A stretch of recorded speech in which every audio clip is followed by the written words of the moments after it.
The cover price top 10 for this week, the beginning of 2024. No Taylor Swift books, but homicidal teddy bears. Up next on this video from Bronzeville Comics.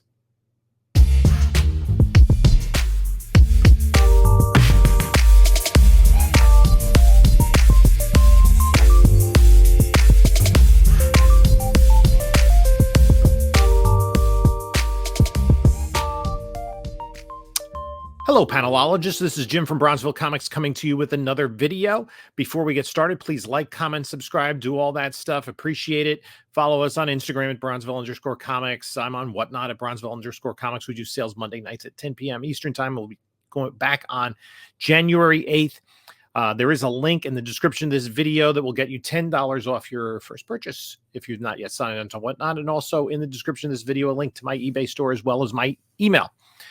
So we're going to take a look at the cover price top 10 and some interesting books on here, some familiar faces, some new ones. Let's take a look. We'll dive right in. We're going to start right here at number 10 on the list. The Uncanny X-Men number 221. The first appearance of Mr. Sinister from September of 1987. Of course, Mr. Sinister is the character that a lot of folks believe is going to be the antagonist in the X-Men 97 animated reboot on Disney Plus, coming up within maybe in about a month, I think. I think it's going to come out after Echo. I don't know if we...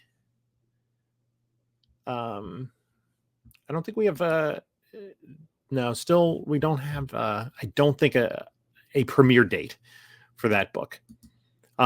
We can see that this book, raw copies, you're going to have to spend more than $50 and moving up towards $300 in a CGC 9.8. Let's see how that's tracking over time in the 9.8s. There are 8,000 copies on the census. Only about a quarter of them are 9.8s.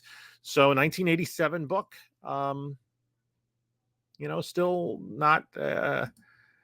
So here we see the book was pre-COVID, just under $200. Then it jumped all the way up to about almost $600, and it's been tracking down slowly, but it's kind of ticked up lately. And we could see we had some sales around Christmas time of over $300. So it might be moving towards a new norm of about $300 for this book. We will see how that progresses. And there are also people speculating, and I think might be valuing this book because they think that Mr. Sinister could be the antagonist in a live action project.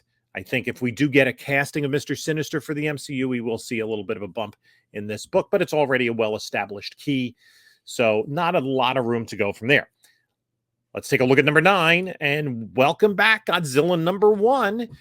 This property has been on fire lately. And as I've said before, I saw the movie early on. I really loved it. And I thought that word of mouth would help the box office of that film. It seems as though it has. Raw copies you're going to have to spend for a high grade one, and this is a book from 1977, close to $100, and the 9.8s are inching up towards $500. We have seen some sales in excess of that. And if we take a look at the 9.8 sales, what is this? Oh, that's a 35-cent variant. Let's take a look at the regular. There is a 35-cent variant. Those 35-cent variants for keys do command more of a premium. So if you ever see that and you're the one that notices it, grab it because it's going to be worth much more than the regular 30-cent. And it's a very subtle difference. And I don't know, for some reason, Go Collect doesn't like to go to other pages within. There we go. So we go to the 9.8 and the 30-day average is now up to $500. We could see like that. Basically, we were talking bouncing around $450, and now all fixed price. Not many people putting this up for auction, going in the $550 range for a CGC 9.8. We can see over time the book jumped up during the boom and then came back down and has had this upswing in the last couple of months. There's the -1 film. There's the the Apple series. Wait. No, is it an Apple series? Anyway, there's the new series And then I just saw a trailer for the Godzilla Kong team up film. Godzilla is kind of at the forefront of pop culture consciousness right now. And again, a -1 film, fantastic. Highly recommended if you haven't seen it. Let's move on to number 8 on the list. And it's Omega Men number 3, the first appearance of Lobo, created by, I believe it's Roger Slifer and Keith Giffen. When we look at this book, about $75 for a high-grade raw, 9.8's well over $300. I actually have a high-grade book in the press right now. It does need a little more attention. And I think the reason that this book has jumped back on the list in the last couple of weeks is now that the Aquaman 2 film is in theaters, it kind of frees Warner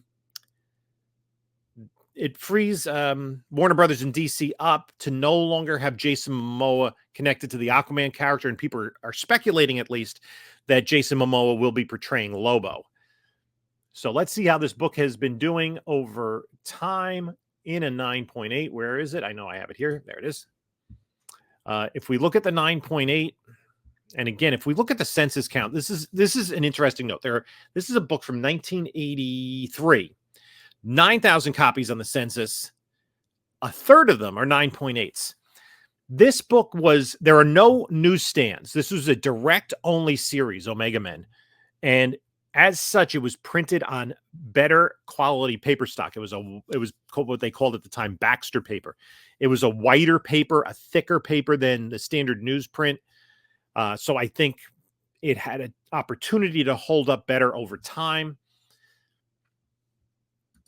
And if we look at the prices, always been a key. Lobo's always been a pretty popular character, jumped way up during the boom, and then had another jump with the Momoa news earlier this year, and it's kind of held its value there in kind of the mid 300 range. Somebody at Heritage Auction got it for $264, but it's been in the mid 300s for the last month or so. I don't know how much of a bump it can get if we do see announcement of Lobo appearing somewhere in the DCU. Potentially because he was in the comic book series, potentially in the Supergirl film, because the story from which the film is going to be adapted evidently did have Lobo in it. And so maybe that's a good starting point for him. Other people think that he might be an antagonist of Superman in the Superman Legacy film. It remains to be seen. I think it's going to be sometime this year. We're not going to see many films from either live action, at least from Marvel and DC this year, but I think we will see some announcements. Let's go to number 7, Batman 609, the beginning of the Hush storyline. This is the first appearance of Thomas Elliott, who becomes Hush. Speculation rampant as to how they're going to progress with the new, the second film in the Robert Pattinson Batman series, the Matt Reeves directed. You can see high grade in the $30 to $40 range, bumping up close to 200 in a 9.8. Let's see how that looks historically in a 9.8. There are only 1,600 copies on the census, but 60% of them are 9.8s. This being a book from 2003, you're going to have a high percentage of 9.8s because you get much lower than that, the book doesn't have a whole lot of value. It's the very rare key that does have values below that. And you can see this has been pretty consistent over the years, as it approached $100, and then it bumped up only to about $240 during the comic boom, down and up again and down and up again and down and up again. So it's kind of been waffling between about $150 and $200 over the last, I would say, 2 years, essentially, maybe even 2.5 years. So it is a solid key. There are a number of them. And if you look, there's 1,600 Universal on the census and 452 signature series copies. So that is quite a few signature series copies out there. Jim Lee, of course, doing the cover art, and Jeff Loeb doing the writing. Let's jump to number 5. And it's a new book, Superman number 9. This 1 in 25 Nathan Zerdy cover with Silver Banshee. The book is selling for about $60 or $70. I mean, Silver Banshee is a nice character. I think Silver Banshee was in Smallville, maybe in Supergirl. She's been in animated properties. Could certainly show up at some point in the DCU, but this is a cover by, and again, I'd be wary. This book just came out 2 weeks ago.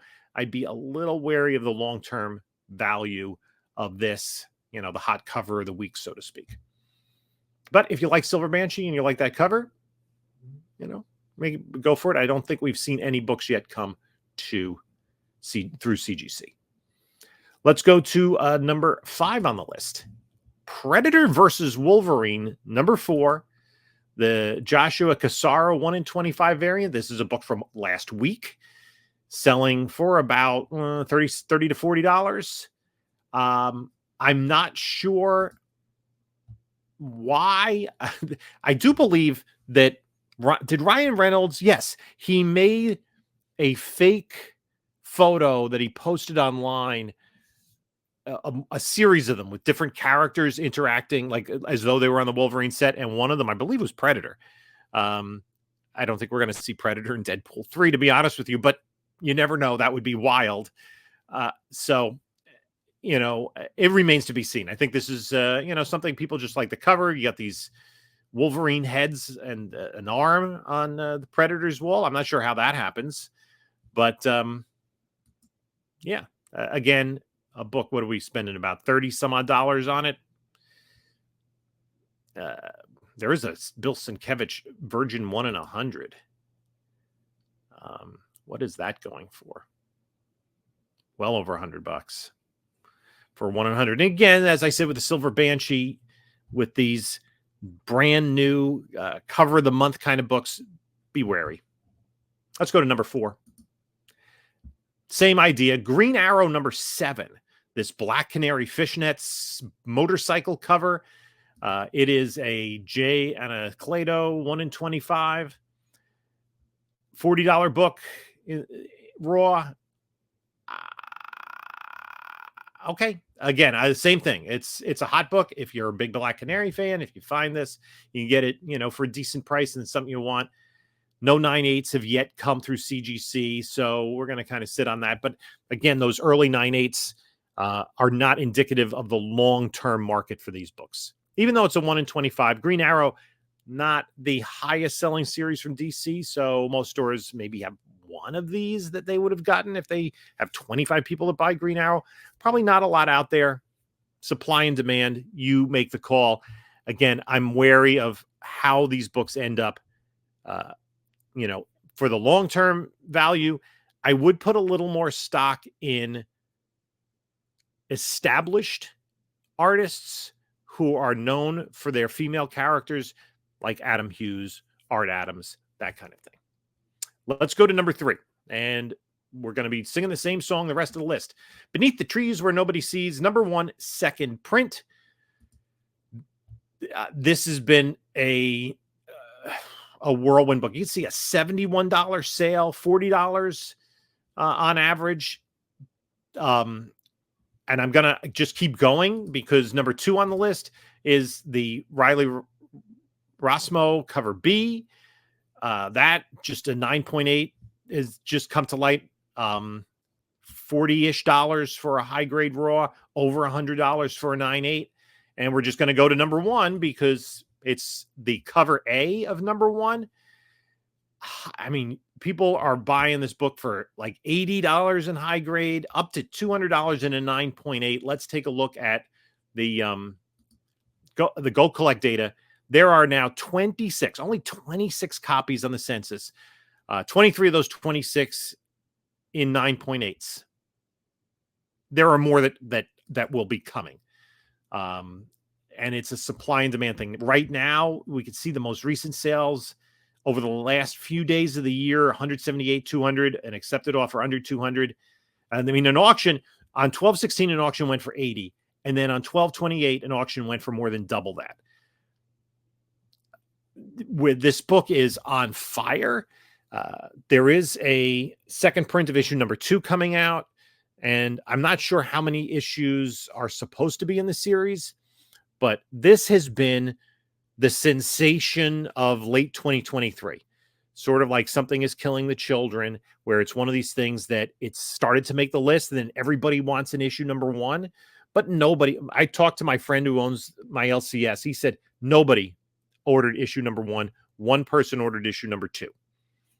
But he did order some copies as an indie number one. And I didn't see this coming. I did not order an issue of number one. I do order a bunch of indie number ones, but not all of them. And this one I passed on, which was probably a mistake. But again, long-term value, uncertain. It just seems there's no news in terms of the property being optioned or anything, but I think just people are interested in the story.